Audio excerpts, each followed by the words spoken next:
problema po talaga at nandun yung aking worry na baka hindi bumaba ang iwi kahit na 4 ang rallies bukas. 4 ang venue Luneta, EDSA People Power Monument, Camp Aguinaldo, Liwasang Bonifacio. Iniwasan talaga ang EDSA Shrine kung saan nagrally kami doon. Wala man lang natuto sa rally namin last year na pinadalhan kami ng bata-batalyong pulis dahil nasa EDSA Shrine kami. Pinipigil talaga magkaroon ng people power last year. November, di ba? In-infiltrate ng mga double agents. Binawasan nga Dinala sa liwasan. Yung, alam niyo ba yon, yung crowd ng EDSA last year nung November? Kasi November ang birthday niya ni Bonifacio. So nagkaroon ng event sa Liwasang Bonifacio. Bonifacio nga Kinuha nila yung rallyista sa sa EDSA Shrine, sa rally namin. Dinala sa liwasan. Hindi kumonti pa. Plus may bumbero pa ng truck. May truck pa ng bumbero. Bubombahin kami ng tubig, i-disperse kami. Pinipigil talaga po na magkaroon ng people power. Saan ba ang venue ng people power? Di ba EDSA Shrine? Kaya 4 ang venue Kaya nandun yung worries ko, hindi man lang kinoncentrate sa isang lugar. Watak-watak pa rin. Divided pa rin. Paano natin matatapos ang problema ng sindikato sa gobyerno, ng mga kurakot? Paano natin mapapababa? But luckily, kahapon, di ba, nagsalita na po si Mr. Chavit Singson. At ang panawagan niya, mukhang na-misinterpret din ng iba. Ang panawagan niya, ang mga bata, ang mga estudyante, ang mga kabataan, huwag pumasok ng school. Ano yung comment niyo doon? I-comment niyo kaagad. Kasi actually, napakaganda ng kanyang, di ba, ng kanyang sinabi, ng kanyang suggestion. Instead na pumunta bukas sa Luneta ang mga kabataan, kasi for sure ang mga younger crowd and demographics, Luneta ang punta. Ang mga DDS or mga Duterte supporters, ang punta ay Liwasan at saka Camp Aguinaldo. And then yung mga manggagaling ng Luneta, dediretso ng EDSA People Power Monument. Yun yung ika-4 na venue. Ang pupuntahan ng mga kabataan, for sure, Luneta. Kasi nandun yung mga artista, nandun yung mga banda. Yun yung allegedly, according to Ms. Cathy Binag, budol rally na finance ni Babaeng Ahas. Kaya nga siguro finance para hati ang crowd bukas. And there's a risk pa mga kababayan na baka mag-declare ng martial law siniwi. Ay ka diba 23, September 23 yung commemoration ng martial law ng tatay niya. Baka ulitin niya. Okay lang yan nang magkaalaman talaga. Diktador Worse, diktador pa. Hindi lang basta diktador, diktador. He was not called diktador for nothing. Tama? So, ang suggestion po, going back ni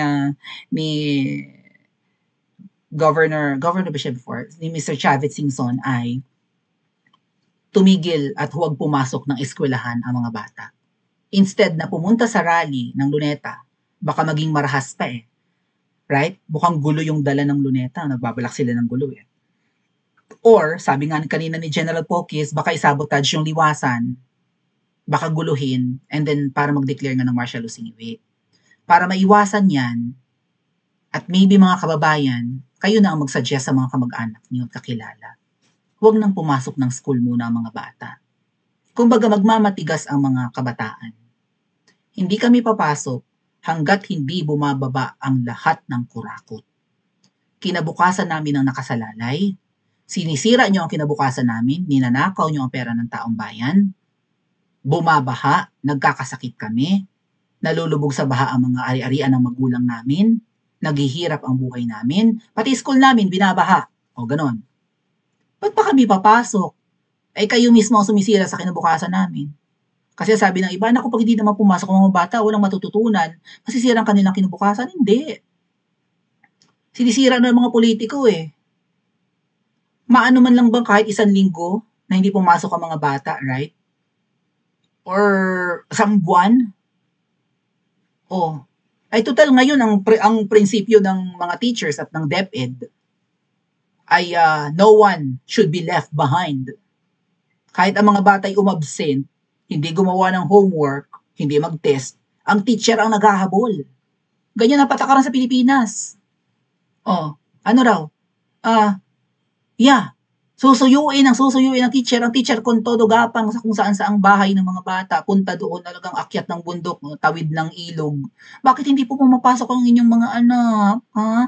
Ano kulang ba sa baon? O hindi naman kami nagpupumilit na ang proyekto ay gastusan pwede naman yung mga raw materials ay galing lang sa paligid-ligid. Walang dapat gastusin. Ako na ang teacher ang ang gumagastos ng test paper, hindi na ako nagpapabayad. O sarili ko tong bili ng typewriting paper, may printer akong sarili, ako na nagpe-prenta, wala nang binabayad ng estudyante. Public school na nga ito Kung ang mga bata ay hindi papasok, that's their form of protest. Hindi kami papasok. Bahala kayo magturo diyan.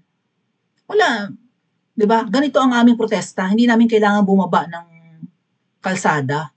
Mamaya batuhin pa kami diyan ng bote, hampasin pa kami ng 2x2, bombahin pa kami ng mga pulis, 'di ba? May magbatuhan pa. Instead of them going to rallies at sa kung saan mang kalsada, huwag na lang pumasok. Yan yung form of protest ng mga bata. Kinabukasan nila ang nakasalalay dito. Ang bright actually ng idea ni Chavit Singson. Right? O magtatanong yung mga teachers, bakit hindi pumasok yung estudyante kong ito? Ay, wala pa, hindi pa bumababa ang mga kurakot yung mga buhaya, pati yung adik. Bumaba ka! Sino ang tuturuan ng maestra? Okay, may isang estudyante na hindi na umabsent. Kinabukasan absent pa rin. 3 araw absent pa rin. Nagtataka yung mga kaklase. Ba't absent ang absent si ganito? Masipag ito. Teka, running for valedictorian to Ba't hindi pumasok? Padala ng excuse letter yung bata. I'm sorry for being absent today. The Crocs are still in Malacanang and in the Congress.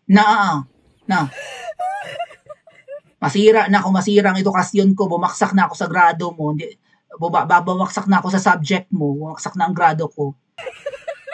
Okay lang. Kesa na kinukurakot. Biro mo yun, instead na patibayin yung mga classrooms. Right? Ayan na, nagrereklamo na nga yung ibang schools. May libo-libo raw ang mga classrooms na hindi magamit. Na ipinagawa. Ay kasi nga, tumiwalag si VP Sara, di ba? Ayoko na maging deputy secretary, hindi naman pala ako may hawak ng budget Ay di ang rurupok ng mga kasi hinawakan ni Natamba at ni Zaldi mo yung budget at saka ng DPWH. O sino yung mga kinuhang contractor sa paggagawa ng classrooms? Ang rurupok ng classrooms! Yung mga bagong gawa, substandard. Ano sasabihin ng mga bata, gumuho pa ito? Wala na. Ninanakaw lang yung perang para sa improvement ng classrooms, improvement ng quality ng education, tulay sana na para hindi na, di ba? Pag bumaha, ang mga bata hindi rin makapasok ng schools, kalsada, hindi maayos, ganyan. Mahal ng bilihin, hindi na makayanan ng magulang yung gastusin, hindi lang sa pag-aaral, kundi sa pangangailangan sa bahay. Kasi nga, mga inutil at kurakot ang nakaupo.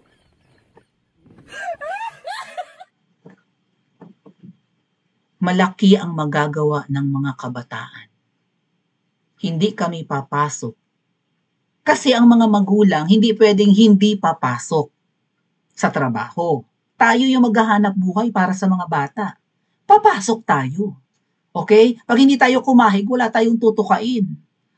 Unlike yung mga estudyante, pag hindi pumasok, hindi naman wala namang kinikita ang ibang mga estudyante pa nga. Lalo yung mga high school. Sila actually ang may power, mga ate at kuya. Malaki ang laban kapag ang mga bata ang nagprotesta. So sa venue bukas na 4 at hati-hati pa rin, sa palagay ko, kahit na magstay sila sa mga venue na yan, yung 4 na rally bukas, at least sa NCR, kahit na hindi sila umalis ng 5 days dyan, baka hindi bumaba ang iwi. Pero kapag ang mga bata ang nagdesisyon, hindi kami papasok, mag-ML kami, makikipag-date kami sa aming jowa, babawi kami ng tulog, sakit ng ulo namin sa pag-aaral. Tama ba mga ate at kuya?